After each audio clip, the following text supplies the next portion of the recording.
sharing my screen. And then please just follow along with you. I know you might have not gotten all, these questions wrong.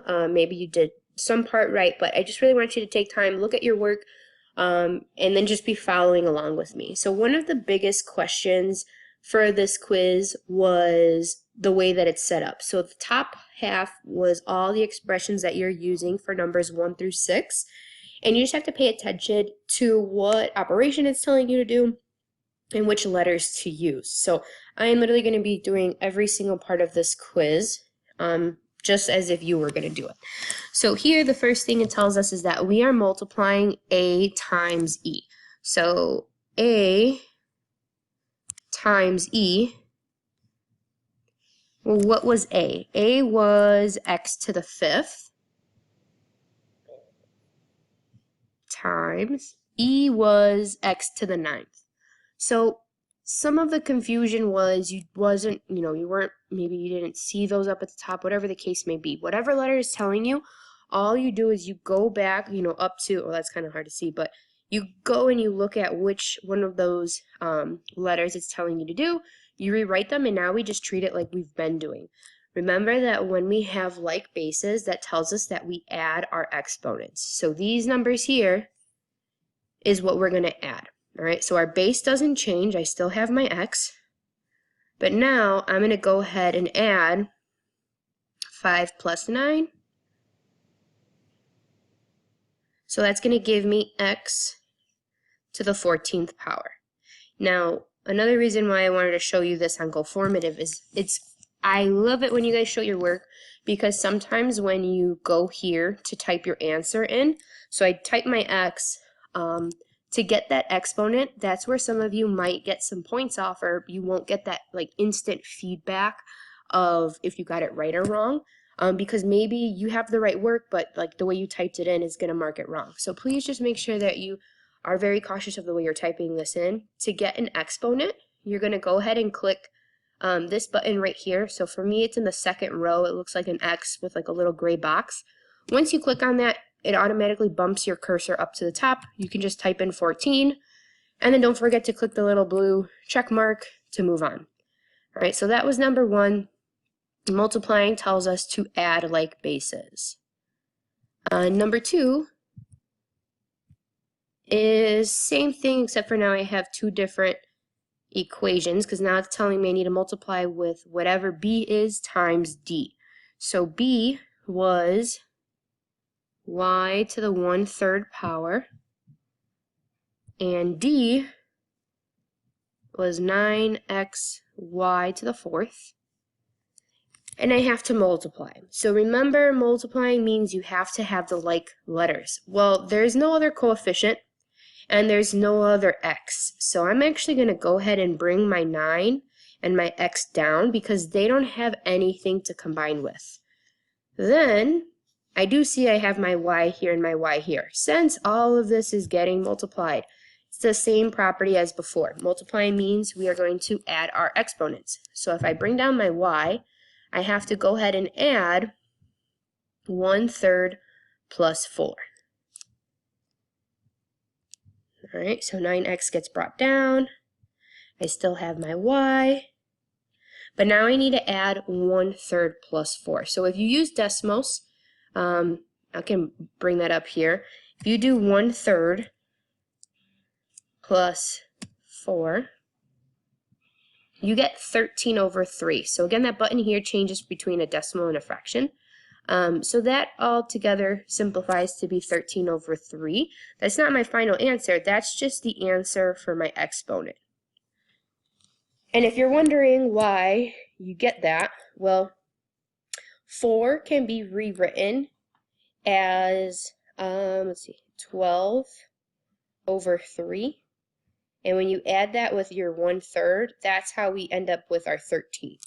So if you do that on the side, that's fine. Otherwise, feel free to use Desmos to check that work. And now we just need to make sure we are careful with putting in our answer. So we're going to type in 9xy.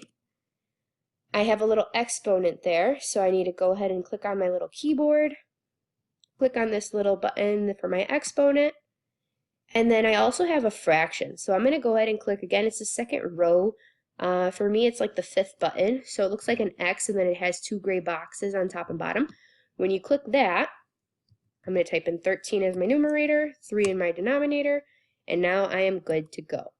So now, since I'm spending another day, another class at going through how to, put our answers in, I do expect you guys to be substituting and putting your answers in correctly. Just, save time later on when we're looking at these. Any questions so far on multiplying? So multiplying numbers 1 and 2, remembering that you can only combine like letters, and when we multiply, we add our exponents. Anything on those first 2 questions? Wait, what was the answer to number 2? Number 2, the final answer was 9xy raised to the 13 thirds. It's a mouthful. Okay. But it's right here in case you need to see it. Any other questions?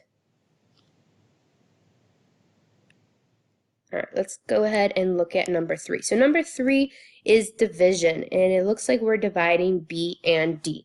So B divided by D. It's the same equations that we were using in number 2, except for now we're going to be dividing. So now we have y to the 1/3 power divided by 9x y to the 4th. Division, so I'm dividing here. Division means that we subtract our exponents. But again, you can only subtract exponents that have like variables. So just like in the previous problem, I don't have another coefficient or an x. So that 9x is going to stay exactly where it is. I cannot move it. It doesn't get to go to the top. It just simply stays exactly where it is. My y's, though, I have to be careful because I have to look to see which one has a bigger exponent, 1/4 or 1/3.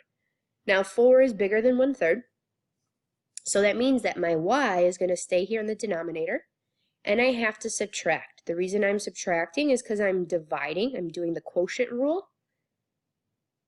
And now, before I move on, I have to see that I don't have any variable or any number, any coefficient. There is nothing in my numerator. So I cannot forget to have a placeholder. This is where a lot of us made the mistake. You had the right work. You had like everything correct in the denominator, except for you forgot that there was nothing in the numerator. So you never gave yourself a placeholder, which is why it marked it wrong.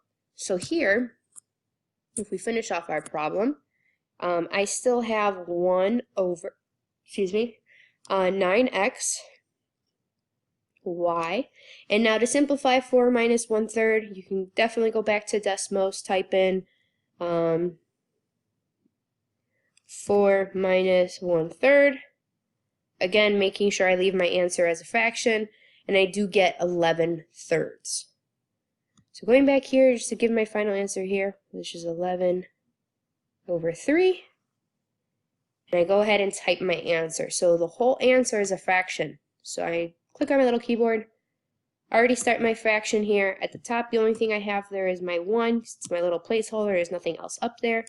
In the denominator, I have 9xy. I need to give that exponent on the y. So I'm going to go ahead and click that button in the second row right here. Type in my fraction, which was 11/3. So it's kind of looks a little funky, but I just make sure that I have my numerator, my denominator, and then don't forget to give that exponent on the y. Any questions on number 3?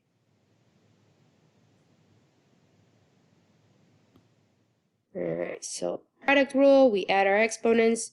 Our quotient rule, we subtract them. And now we're getting into the power rule. So number 4 has us finding e to the 6th power. So again, what I like to do is rewrite what e was, right?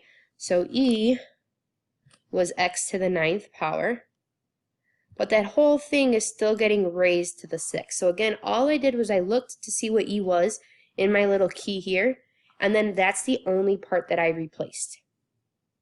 Having the power on the outside, this is our power rule. So power rule says that we have to multiply these numbers together. our base always stays the same. So x here, and now I'm going to multiply 9 times 6. 9 times 6 is 54. So yes, your exponents could be big. Yes, they could be fractions. Don't get thrown off with your answer. As long as you are staying true to the properties, doing what you need to do, you will always get the right answer. Any questions on this example?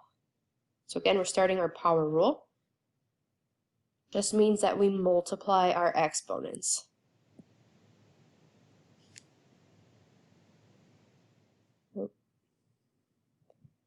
Number 5, c cubed. So going in here, c cubed.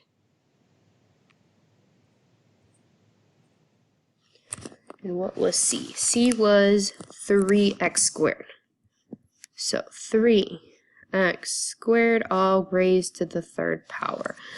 What you need to be careful with is that in this example we have 2 terms in the parentheses, not just one. So I like to give my little placeholder, my little exponent, I don't see 1 on the 3. So I like to write my 1 there so I just don't make the mistake of missing it or distributing it incorrectly. So what I'm going to do now is I'm going to bring down my 3. But now what I'm going to have to do is I need to multiply these exponents together. So I have to multiply that 1 times my 3 that's out here. Bring down my next base, which was an x. Looking at that exponent, which was a 2, I have to multiply that again with that exponent.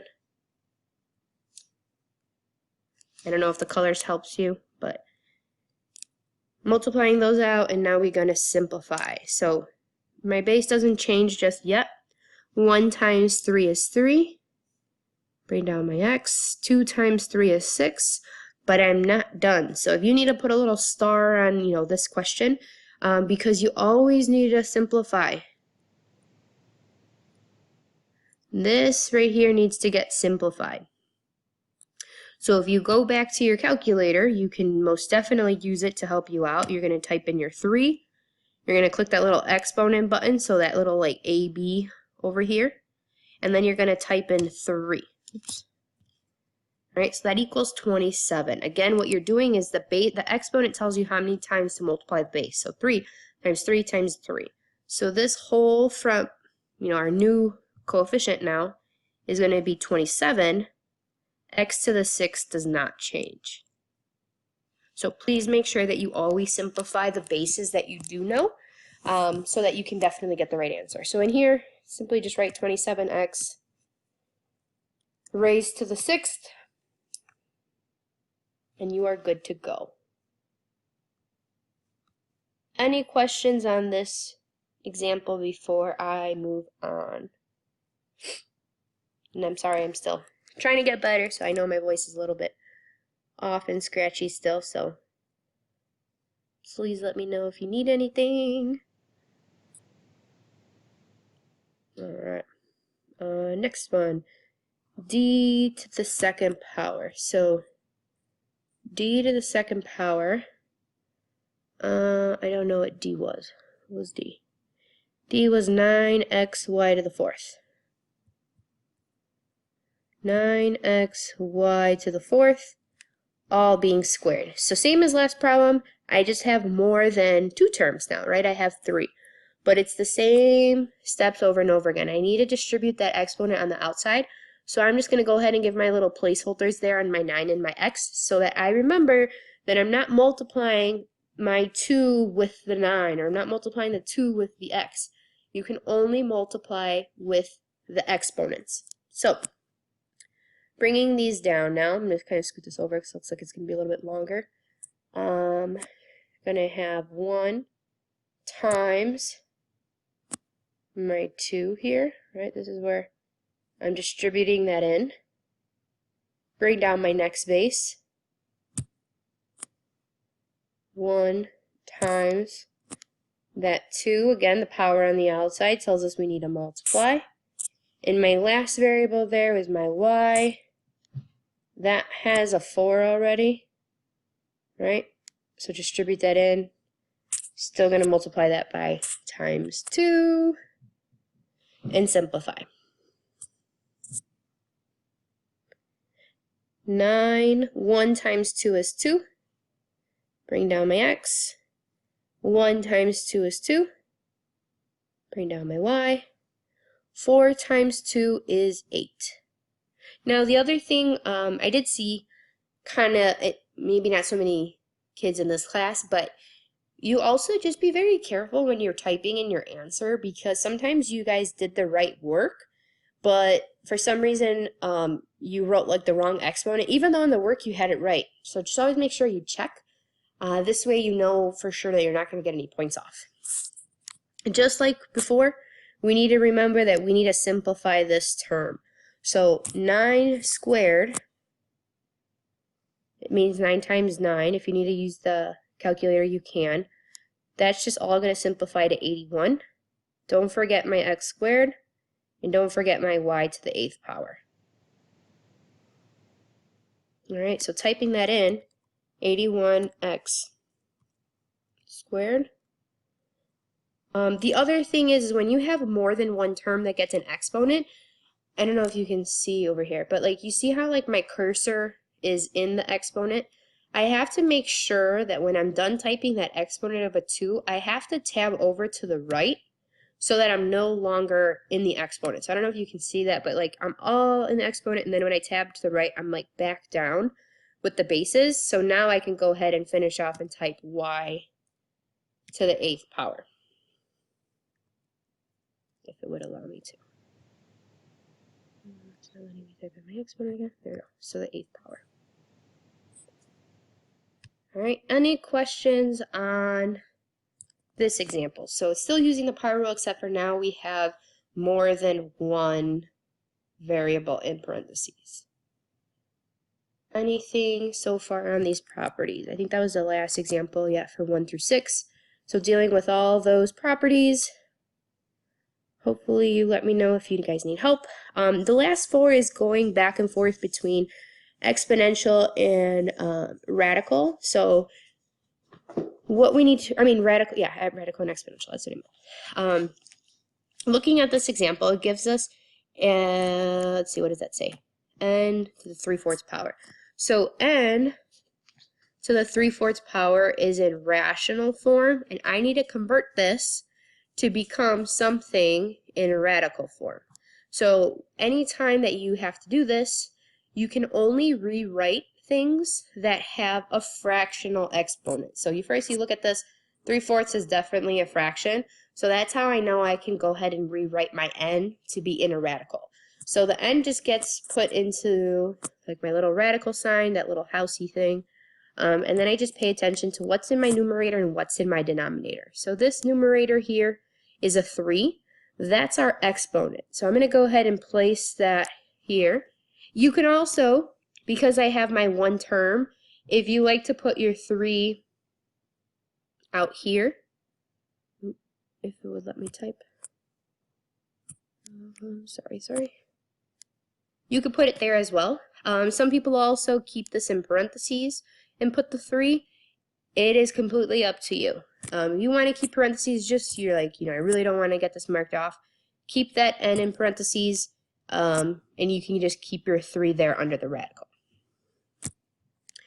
The denominator here, my 4, is my root or my index number. So typically you reference it as your root number, and I don't know why when I was in school I used to think like the roots of trees are at the bottom of the tree. So that's how I remember that this bottom of my exponent goes in here because it's the root. I know it's kind of weird, kind of corny, but I don't know, that's what it used to help me. So to type this in, you have to click on that little keyboard. I don't know what the shortcut is if you type like just randomly on your computer.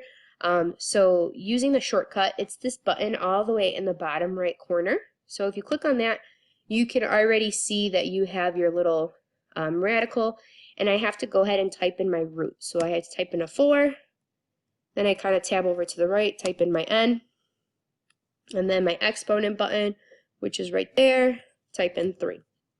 So as long as it is equivalent, I mean, you could even like type your answer 4n, like I said, if you tabbed out and cubed it, and if any in one of these you had like the parentheses or something, like if you had this parentheses here, it would still mark it right. Same thing here. Please don't put more than one answer. Just put whichever one you're comfortable with, and then it'll get marked right. So I'm just showing you different ways you can put it in. The biggest mistake here that I seen was that people put the 4 out here, like as a big coefficient number. It is not a coefficient. It's a root. It's an index number. So it has to you have to make sure that it's written inside here. And maybe it was just because you only see this, you only seen that radical button here on the top left, and one that is not a perfect square, you have to use that radical button down here on the bottom right. I said the left originally, I meant the right. So now you know where that button is. Feel free to use it, or you must use it actually, so that you get those answers marked right. And we're just going to kind of keep practicing. So number 8 is very similar, except for I have 2 terms. But like I just said in the other problem, you can only rewrite the terms that have fractional exponents. So this is 2/5. My exponent on the 3 is a nice whole number, so that's why I have to keep my 3 out here. So 3 is a nice big coefficient out there because it does not have a fraction exponent. The rest here, I'm going to just rewrite my y because that does have an exponent that is a fraction. Take my 2 here. So whether I like to, use parentheses and put my 2, or just put the 2, or even put the 2 outside, either way is correct. My root number here, my index was a 5, so I'm going to go ahead and rewrite there. Also, what's nice about, and I know I do require you guys to show your work, it's just nice that if you ever type something in wrong, I can at least go back and check your work and see where the mistake was. 'Cause sometimes you guys have it there, you just, there's a mistake in the typing part. So typing it in like that, noticing that my 3 is a nice big coefficient, and then I click that radical button before I do anything else. So remembering that that 3 does not go inside, it stays outside. If for any reason you get an example that had them together, so like for example, it looked like this, where the 3 and the y were in parentheses together, then you'd have to make sure that the 3 and the y are together underneath.